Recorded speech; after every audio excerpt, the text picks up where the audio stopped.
Lakwachirang babae. Charis! So, hindi po ito si Disney Mama. Hello! So, for today's video is pupunta ako sa strawberry farm dito sa Japan. First time ko makakapunta ng strawberry farm kasi kahit sa Pinas, hindi pa ako nakakapunta sa Baguio. So, after magbayad ng entrance fee, eto na nga pala ang strawberry farm. Namangha rin ako kasi nakaangat yung mga strawberry sa kanila, which is a picture, diba, nasa baba. So, ayan, naglaro na naman po tayo ng gandahan.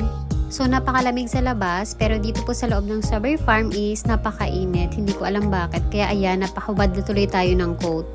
Sa unang tingin pa lang ay napakasarap ng tingnan kaya hindi ko na mapigil ang sarili ko na magmukbang agad ng mga strawberry. Iba't ibang klase nga pala guys yung mga strawberry nila dito. May maliit at may malalaki din. Tapos may mga matamis, at meron ding mga hindi gaano. Buti na lang talaga, hindi ko na yung biyana ni Dorinil. Kung hindi ako makakagala dito sa Japan. Charot lang, syempre. Syempre, tinikman ko talaga lahat. Bawat row ng mga strawberry is pinasukan ko.